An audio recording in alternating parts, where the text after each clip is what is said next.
दिनक दिन भुशुड़े लगी बीजेडी संगठन बीजेडी गड़ भाव सबुबले चर्चार गंजाम जिला पुलसरा निर्वाचन मंडली में कमिबाकू लगी बीजेडी क्रेज। मंत्री गोकुलानंद मल्लिक नेतृत्व में बढ़िबारे लगी बीजेपी संगठन। बारंबार मिश्रण पर्व करी गोटी गोटी करी बीजेडी नेतृवृंद जोग देउछंती बीजेपी रे। दलर स्थानीय नेतृत्व को विरोध करी आज पोलसरा ब्लॉक जे डेंगापदर पंचायतर सरपंच नायब सरपंच और बहु वार्ड सदस्यों समेत पंचायतर शताधिक लोके बीजेपी रे सामिल होइछंती।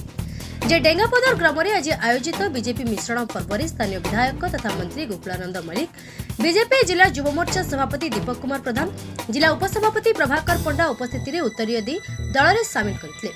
आगको निर्वाचन मंडली समस्त पंचायत रे एभली मिश्रण आयोजन हेबो।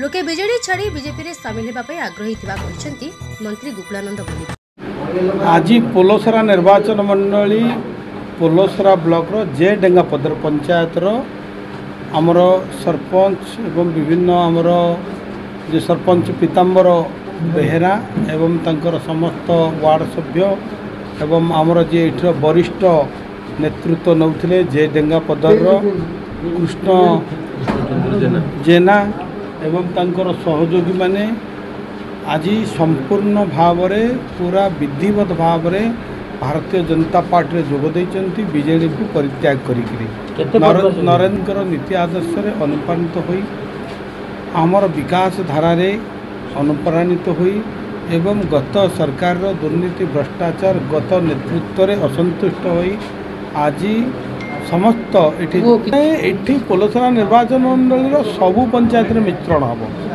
एवं आपण माने देखिबे लोक माने पूरा व्यग्र अछंती नरेंद्र मोदी को नीति आदर्श मोहन माझी सरकार पई प्रति एवं युवक माने डेंगापदर पंचायत सरपंच बहुत उन्नतिमूलक काम बाकी रही बहुत अन्याय अत्याचार चलिबार मु बीजेडी छाड़ी बीजेपी रे शामिल हेली। आमर विधायक महोदय को बहुत उत्कृष्ट कर जहाँ कि बाकी अच्छी मु समाधान करी सब दुर्नीतिग्रस्त होबारू मु तो दुर्नीति दी वर्ष है बहुत कष्ट चली सहित रहीकि से मुझे विसर्जन करी बीजेपी रे सामिल हेली। आगु बीजेडी थी दल अच्छे पूरा पंचायतवासी समस्ते मिसिले आम बीजेपी जिते दिन थी आम बीजेपी सामिल हो। पंचायत विकास विभिन्न प्रकार रही आमर कल्याणी मंडप नहीं आमर गाँव को रोड नहीं विभिन्न प्रकार अच्छी मंत्री को कहू आम लिखित आकार देचु पूर्ण करने स्वीकार कर।